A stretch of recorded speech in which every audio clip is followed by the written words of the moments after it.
Friend, welcome to our channel. जैसे कि आप जानते हैं, शादी हमारे ज़िंदगी के सबसे ज़रूरी चीज़ों में से एक है और शादी के बाद ज़िंदगी थोड़ी अलग ही हो जाती है। और आप जानते हैं, मेरी भी नई नई शादी हुई है, लेकिन आपको ये देखना पड़ेगा शादी के बाद क्या होता है। शादी के बाद आपको सबसे ये सुनने को मिलता है कि शादी में क्या गिफ्ट मिला है, यानी क्या दहेज मिला है। दहेज यानी डाउरी सिस्टम शादी से जुड़ी हुई सबसे एक बुरी कुप्रथा है। आज हम आपसे इसी ही कुप्रथा के बारे में बात करेंगे। तो चलिए हमारा वीडियो स्टार्ट करते हैं। हमारे समाज में कई बुरे प्रथा अभी भी जारी है। दहेज हमारे समाज के सबसे बुरा प्रथाओं में से एक है। दहेज के कारण एक बालिका का जन्म माँ बाप के लिए अभिशाप बन चुका है। एक लड़की का जन्म जब एक परिवार में होता है तब उसे दुर्भाग्य माना जाता है, क्योंकि जन्म की वक्त से ही माँ बाप को उसकी शादी की चिंता रहती है। लड़की के जन्म के बाद से ही परिवार दहेज और उसकी शादी के लिए पैसा सजोड़ने लग जाते हैं, जिसकी चिंता में लड़की को पढ़ाई में वो ज़्यादा खर्च नहीं कर पाते और लड़की की कम उम्र में ही शादी कर देते हैं। तो अब जानते हैं दहेज क्या है। दहेज या डाउरी उसे कहा जाता है जो शादी के वक्त लड़की को दिया जाता है उसके लड़की के फैमिली और उसके रिलेटिव की तरफ से, शादी होने के शर्त में। जो कुछ भी हो सकता है, कैश, कोई भी स्थावर अस्थावर संपत्ति, गहने, फर्नीचर, कुछ भी हो सकता है। तो जानते हैं डाउरी का कुप्रभाव क्या है।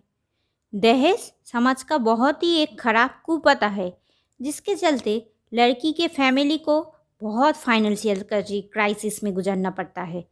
लड़की के माँ बाप उसको पढ़ाने के बजाय पैसा शादी में खर्च करना ज़्यादा ज़रूरी मानता है। लड़की के उम्र, सुंदरता और कॉम्प्लेक्शन के ऊपर डाउरी डिमांड किया जाता है और इंडिया में शादी ही लड़की के जीवन का सबसे बड़ा अचीवमेंट माना जाता है, जो कि बिल्कुल गलत है।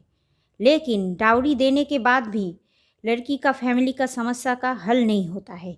जो परिवार शादी जैसे पवित्र बंधन को पैसे से मापते हैं, उनकी डिमांड दिन ब दिन बढ़ती चली जाती है। नतीजा, लड़कियों को फिजिकली और मेंटली टॉर्चर का सामना करना पड़ता है। कई केसों में तो लड़की अपना जान भी गंवा देते हैं।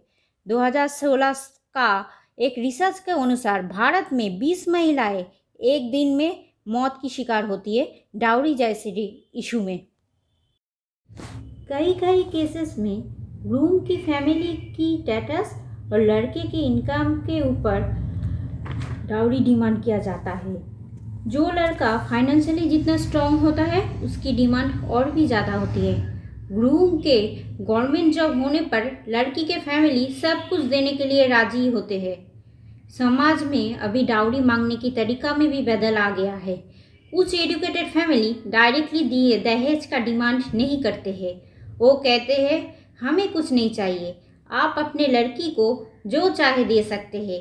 इसके ज़रिए वो फर्नीचर, गहने, गाड़ी सब एक्सपेक्ट करते हैं लड़की के फैमिली से।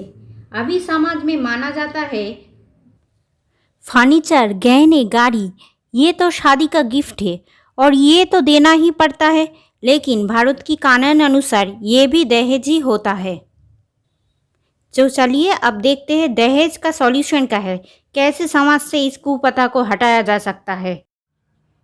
इस कुप्रथा को रोकने के लिए भारत सरकार ने 1961 में दहेज विरोधी एक्ट बनाया है। Under section 304B and 498A of the Indian penal code. Section 498A of the Indian penal code ये कहता है, ग्रूम और उसकी फैमिली ऑटोमेटिकली अरेस्टेड हो सकती है यदि वाइफ डाउरी हैरेसमेंट की विरुद्ध में कंप्लेन करे।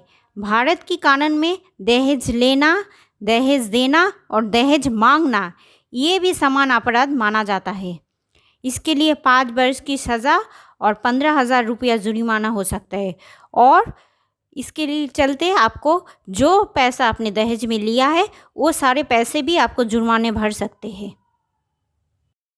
सिर्फ कानून से ये कुप्रथा बंद नहीं होगा, इसे बंद करने के लिए समाज को आगे आना पड़ेगा।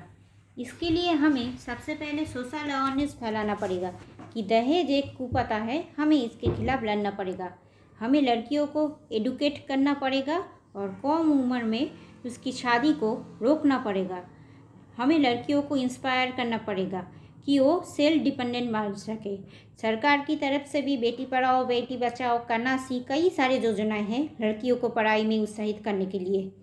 भारतवासी को अपना माइंडसेट चेंज करना पड़ेगा कि शादी कोई सौदा नहीं है और अपने जीवन साथी को चुनने के लिए हमें कुछ भी सौदा करने की ज़रूरत नहीं है और दहेज जैसे कुप्रथा में शामिल होने की ज़रूरत नहीं है।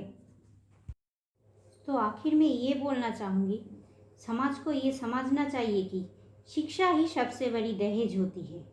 तो लड़की के माता पिता को उन्हें बेस्ट एजुकेशन देना चाहिए ताकि वो पढ़ लिख कर अपनी शादी का खर्च खुद उठा सके और शादी के बाद अपने हस्बैंड को सपोर्ट कर सके, ना कि अपने माता पिता से दहेज ले।